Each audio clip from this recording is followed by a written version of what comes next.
A continuación se hablará sobre la fosforilación oxidativa y se explicará cada subtema que conlleva a este tema.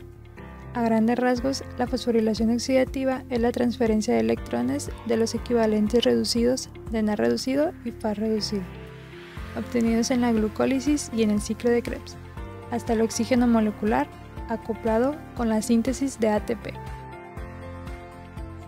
Fosforilación oxidativa. Se produce dentro de la mitocondria de la célula dentro de las crestas de la membrana interna. En la membrana hay un sinfín de estructuras conocidas como cadenas de transporte de electrones y dentro de ellas hay portadores de energía que sirven para sintetizar ATP. Como lo vemos demostrado en la imagen, la fosforilación oxidativa empieza cuando el NAD del ciclo de Krebs dona 2 electrones al primer complejo. A medida que los electrones pasan al complejo siguiente, los protones pasan desde la matriz hacia el espacio que hay entre las membranas. Como se ve en la imagen, un segundo par de protones serán recogidos en la matriz. Este complejo, llamado coenzima Q, recorre toda la membrana y empuja a 2 protones al espacio que hay entre las membranas. Los electrones se trasladan al complejo final y vuelven al lado de la matriz. Al final de la cadena, otros protones pasan a través de la membrana, al espacio que hay entre ellas. Finalmente, una toma de oxígeno entra y recoge 2 electrones de la cadena y 2 protones de la matriz para producir agua. Cadena de transporte de electrones.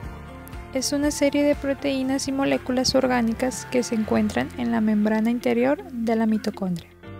La energía liberada en estas reacciones se captura como un gradiente de protones, el cual se utiliza a su vez para formar ATP, en un proceso llamado quimioósmosis. Los pasos clave de este proceso incluyen entrega de electrones por Na reducido y Fa reducido, transferencia de electrones y bombeo de protones, separación de oxígeno molecular para formar agua y síntesis de ATP impulsada por un gradiente, los cuales se explicarán en el siguiente video.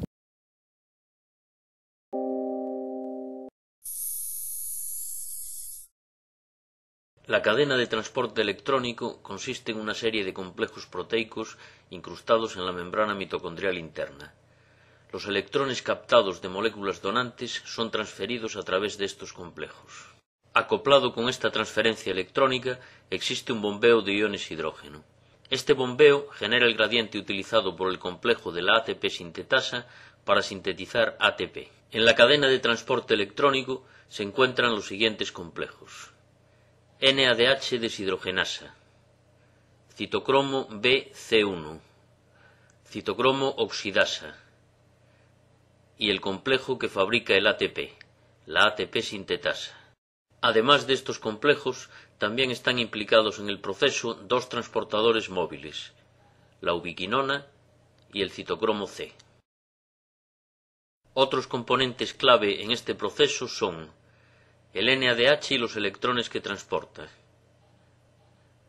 iones hidrógeno, oxígeno molecular, agua y ADP y fosfato inorgánico, que se combinan para formar ATP. Al comienzo de la cadena de transporte electrónico, 2 electrones son cedidos por el NADH al complejo de la NADH deshidrogenasa. Acoplado con este transporte, se produce el bombeo de un ion hidrógeno por cada electrón. Seguidamente, los 2 electrones son transferidos a la ubiquinona. Se dice que la ubiquinona es un transportador móvil porque transporta los electrones a través de la bicapa lipídica hasta el complejo del citocromo BC1. Cada electrón es entonces cedido desde el citocromo BC1 al citocromo C. El citocromo C acepta los electrones de uno en uno. Un ion hidrógeno es bombeado a través del complejo por cada electrón transferido. El siguiente paso importante ocurre en el complejo de la citocromo C oxidasa. Este paso requiere 4 electrones. Estos 4 electrones interactúan con el oxígeno molecular y con 8 iones hidrógeno. Los 4 electrones, 4 iones hidrógeno y el oxígeno molecular se combinan para formar 2 moléculas de agua. Los otros 4 iones hidrógeno son bombeados a través de la membrana. Esta serie de etapas con bombeo de iones hidrógeno crea un gradiente. La energía potencial asociada a este gradiente es utilizada por la ATP sintetasa para fabricar ATP a partir del ADP y del fosfato inorgánico.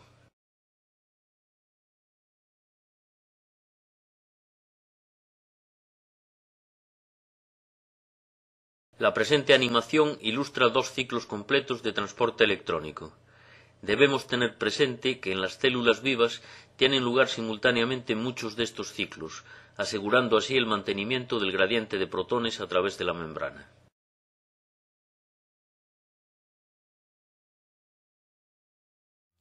Sistema mitocondrial. Este sistema se genera en el metabolismo. Son ácidos oxidados por la cadena de transporte de electrones.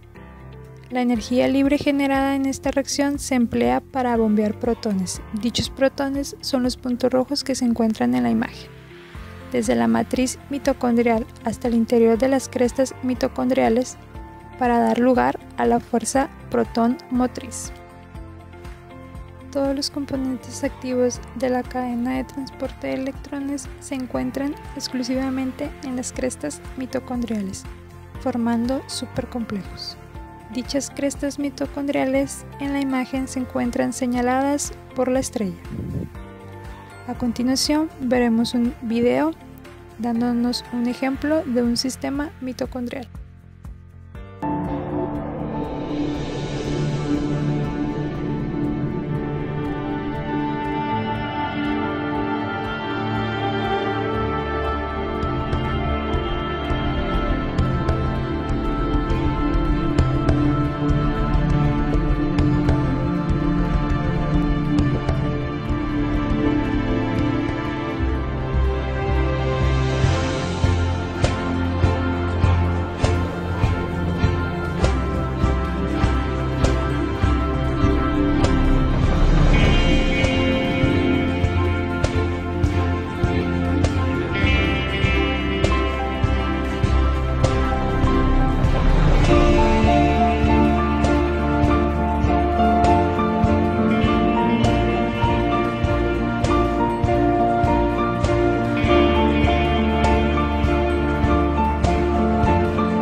A continuación se explicará un balance energético. Bueno, para explicar el balance energético y que quede más entendido, para la fosforilación oxidativa necesitamos estos 3 balances, entre la glucosa, el piruvato y teniendo 2 átomos de ATP. Aquí el resultado nos da glucosa más 36 fósforo inorgánico más 36 ADP más 6 oxígenos, y en producto nos da 6 CO2 más 36 ATP más 42 agua.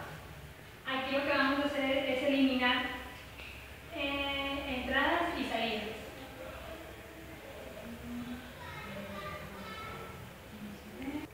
Bueno, ahora vamos a eliminar lo que tenga igual entrada y salida para que nos dé el resultado de este balance, que serían 2 NAD con 2 NAD. 2 piruvato con 2 piruvato. 2 NAD reducido con 2 NAD reducido. 2 hidrógenos con 2 hidrógenos. Lo restante que nos queda lo vamos sumando. Sumamos 2 fósforos inorgánicos con 4 fósforos inorgánicos más 30 fósforos inorgánicos nos da 36 fósforos inorgánicos. Sumamos 2 ADP con 30 ADP con 4 ADP y nos da 36 ADP. Y sumamos 5 oxígenos con 1, nos da 6 oxígenos. E igual aquí, sumamos 6 CO2, como más tenemos 1, se queda así. Los ATP, sumamos 2 ATPs con 30 ATPs con 4 ATPs, nos da 36 ATPs. Y sumamos 2 agua con 34 con 6, nos da 42. Y este es el resultado de nuestro balance. Agentes desacoplantes e inhibidores. Los agentes desacoplantes son sustancias que evitan el acople entre el transporte de electrones y la formación de ADP para sintetizar el ATP. Los agentes inhibidores, a diferencia de los agentes desacoplantes, impiden tanto la estimulación del consumo de oxígeno por el ADP como la fosforilación del ADP a ATP. Sin embargo, estos agentes no inhiben directamente a cualquiera de los transportadores de electrones de la cadena respiratoria. En lugar de ello, impiden el mecanismo de formación de ATP que utilice el intermediario de energía elevada, o sea, el estado producido por el transporte electrónico. En agentes inhibidores nos manejan dos ejemplos que afectan la función mitocondrial. El primer ejemplo es inhibidor de la cadena que bloquea la cadena respiratoria. En este ejemplo nos maneja 4 venenos que afectan la función mitocondrial, que son retenona, amital, antimicina A y cianuro.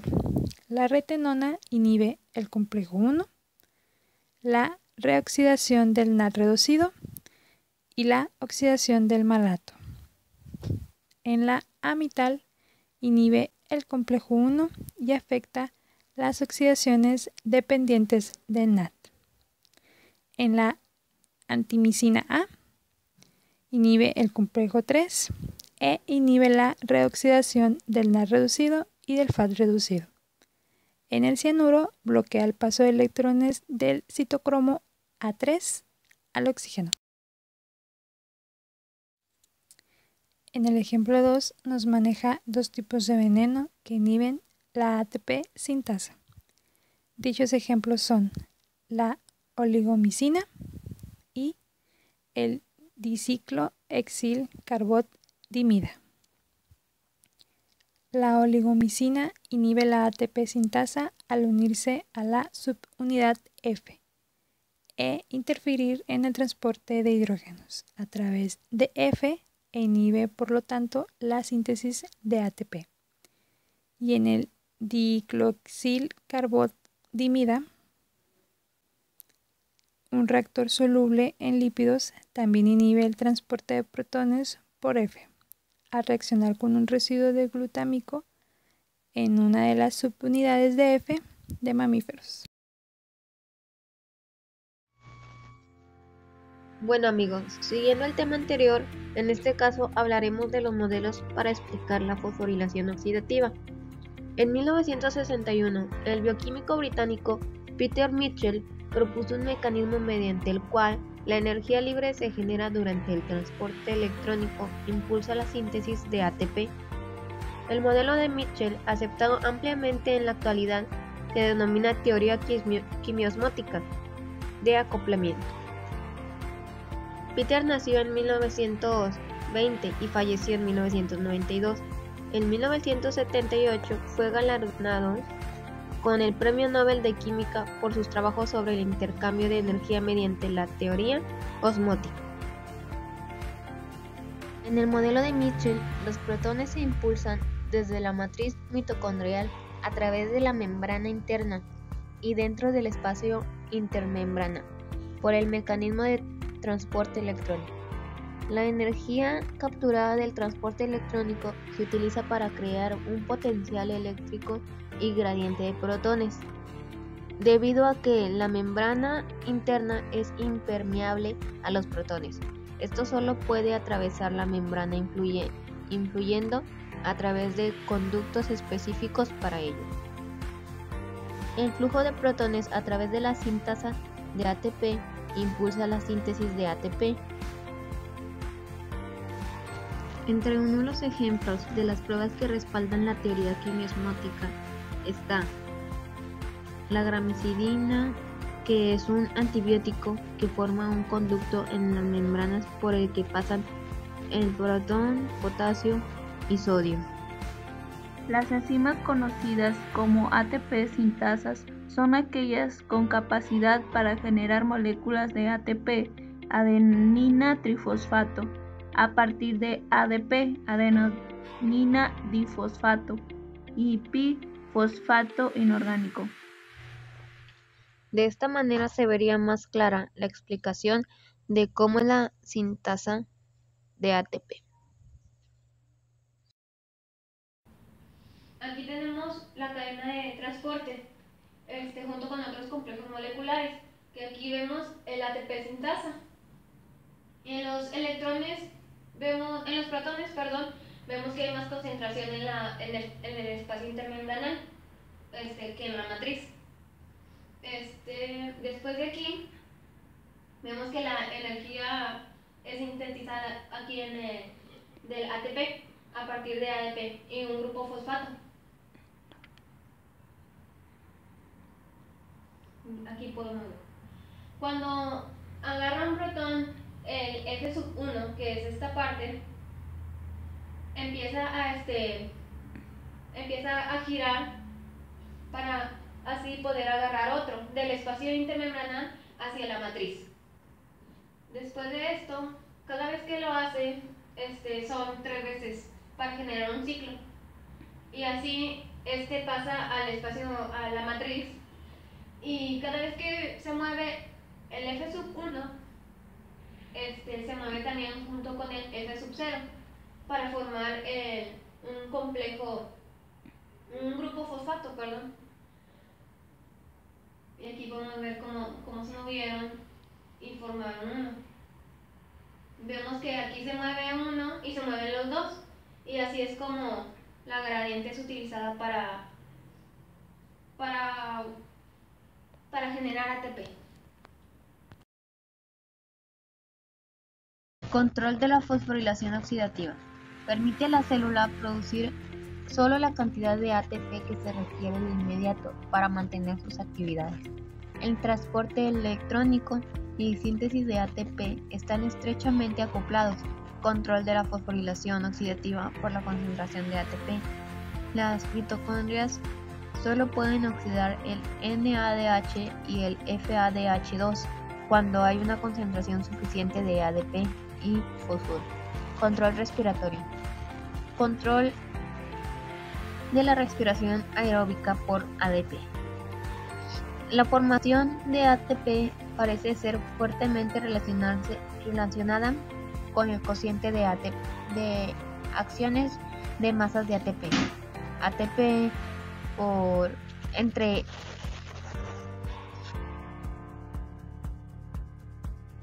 las cantidades relativas de ATP y de ADP dentro de las mitocondrias están controladas en gran medida por las dos proteínas de transporte de la mitocondria interna, el translocador de ADP a ATP y el transportador de fosfato. El translocador de ADP a ATP es una proteína dimérica casual del intercambio 1,1 del ATP intramitocondrial por el ADP producido en el citoplasma. Se requiere el transporte hacia adentro de 4 protones para la síntesis de cada molécula de ATP, de 3 para impulsar el motor de la síntesis de ATP y de 1 para impulsar el transporte hacia adentro del fosfato. Por diversas causas, puede perderse el balance entre condiciones oxidantes y defensas antioxidantes. Lo anterior puede deberse a un aumento en la producción de hero, o bien a una disminución en los sistemas antioxidantes, o de reparación, o una combinación de estos factores. A tal condición se le denomina estrés oxidativo. En esta situación se presentan daños de las macromoléculas por el rompimiento o modificación de su estructura, trayendo como consecuencia una alteración en la función o incluso la muerte de la célula.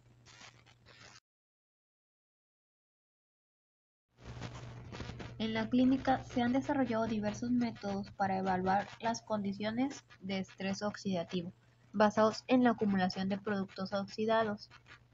En la siguiente tabla vemos algunos marcadores de estrés oxidativo, que son los niveles plasmáticos de malandaldehído, alcanos exhalados, grupos carbonilo en el plasma y pues su fundamento. Y continuando con el tema fosforilación oxidativa, tenemos los siguientes subtemas. Especies reactivas de oxígeno. El oxígeno es indispensable para la vida de los organismos aerobios. A altas concentraciones o bajo ciertas condiciones, a la concentración normal llega a ser tóxico. A este hecho se le conoce como la paradoja del oxígeno. La toxicidad del oxígeno se puede explicar por la formación de las especies reactivas de oxígeno, abreviadas como ERO o ROS por sus siglas en inglés.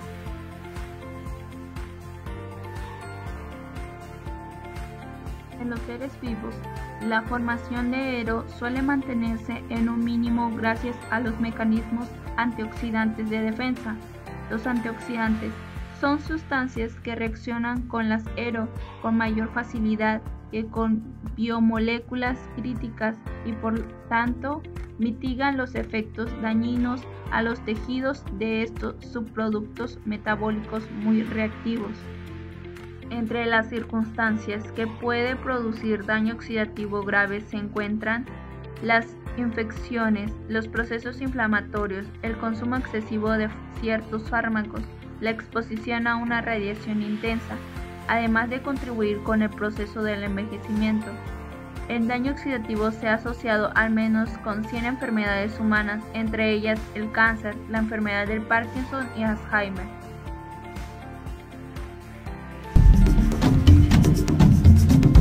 Nuestro cuerpo está sometido diariamente a un inevitable proceso químico que envejece y destruye nuestras células. Este proceso se llama oxidación y se produce a consecuencia de innumerables factores como la contaminación ambiental, las radiaciones, agentes químicos y agentes infecciosos, incluso sustancias químicas que se generan naturalmente en el interior de nuestro cuerpo contribuyen a la oxidación. Estos factores producen radicales libres, que son moléculas de oxígeno inestables que han perdido un electrón y al tratar de robarlo de otra molécula sana, inician una reacción en cadena que tiene efectos perjudiciales para nuestro cuerpo, desde envejecimiento prematuro y enfermedades crónicas como diabetes y artritis, hasta todo tipo de enfermedades degenerativas terminales como cáncer, enfermedades del corazón y mucho más.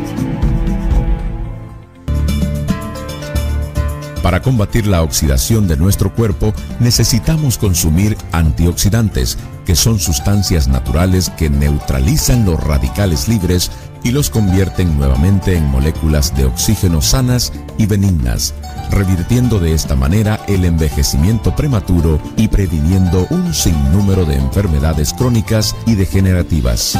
Los antioxidantes son sustancias que en su estructura molecular poseen muchos electrones.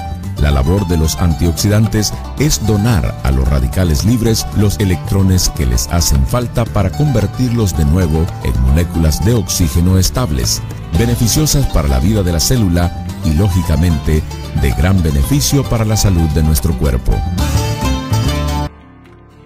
Formación de especies reactivas de oxígeno. Durante el transporte electrónico mitocondrial se forma H2O como consecuencia de 4 electrones al O2. Durante este proceso se forman varias ERO.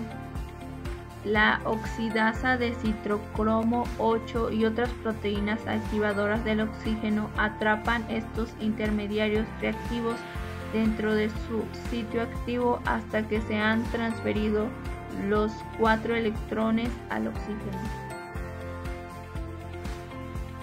Sin embargo, los electrones pueden escaparse de la vía de transporte electrónico y reaccionar con el O2 para formar la cero.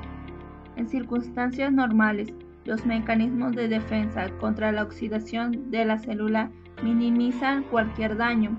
Las eros se forman también durante procesos no enzimáticos, por ejemplo, la exposición a la luz UV y a la radiación ionizante da lugar a la formación de ero.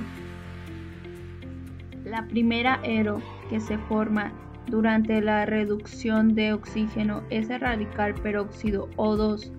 La mayoría de los radicales superóxidos se producen por electrones que proceden del ciclo de Krebs del complejo 3 y por la flavoproteína deshidrogenasa de NADH complejo 1.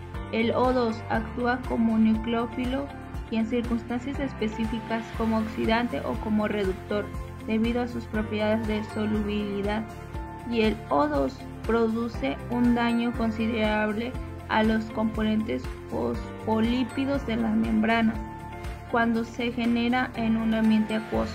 El O2 reacciona consigo mismo para producir O2 y peróxido de hidrógeno, H2O2.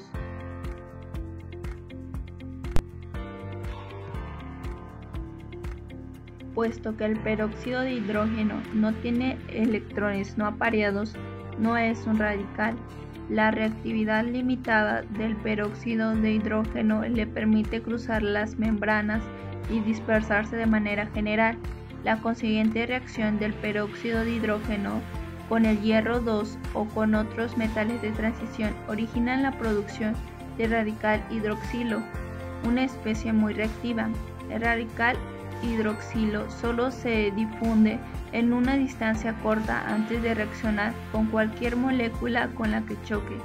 Los radicales como el hidroxilo son especialmente peligrosos debido a que pueden iniciar una reacción autocalítica de radicales en cadena. El oxígeno single O2, un estado excitado del dioxígeno en el que los electrones apareados se han desapareado, pueden formarse a partir de un peróxido o a partir de peróxidos. El oxígeno singlet, que se forma en determinadas reacciones de peróxido de hidrógeno y durante la captura de luz en la fotosíntesis, puede reaccionar con dobles enlaces en biomoléculas. Efectos sobre los ácidos nucleicos. Las ERO dañan al ADN al reaccionar con las bases nitrogenadas y con la desoxirribosa. El daño oxidativo al ADN es de extrema importancia debido a que las bases nitrogenadas dañadas pueden generar mutaciones. En presencia de las ERO se fragmenta el ADN y aparecen fragmentos internucleosomales formados por la ruptura del ADN entre los nucleosomas, estructuras fundamentales para la organización del ADN dentro de los cromosomas, ocasionando con ello problemas en la compactación y enrollamiento del ADN dentro de la cromatina y con ello alteraciones en las propiedades funcionales de la misma cromatina. Efectos sobre los lípidos. El efecto principal de las ERO sobre los lípidos es la lipoperoxidación, que se produce al contacto con los lípidos de las membranas con un agente oxidante, como cualquiera de las ERO. Esta lipoperoxidación atrae como consecuencia alteraciones en la estructura de la membrana, afectando su fluidez y provocando daño en su integridad. Efectos sobre las proteínas. Los efectos de las ERO sobre las proteínas son la oxidación de residuos de los aminoácidos, el rompimiento de los enlaces peptídicos y la agregación entre proteínas. Se han vinculado una amplia diversidad de enfermedades con la presencia de las proteínas oxidadas. Algunas de estas son la enfermedad de Alzheimer, la artritis reumatoide y la catorogénesis. Bueno, y como resumen del tema anterior, nos menciona 3 puntos. Bueno, las ERO se forman debido a que el oxígeno se reduce al aceptar un electrón a la vez. La formación de ERO es un producto secundario, normal del metabolismo, y el resultado de situaciones como la exposición a la radiación. Las especies reactivas de nitrógeno se clasifican en ERO porque con frecuencia la síntesis de ambos tipos de especies está vinculada. Sistemas de enzimas antioxidantes. Un antioxidante es cualquier sustancia que a bajas concentraciones, comparado con el sustrato oxidante, retarda o revierte significativamente la oxidación de ese sustrato.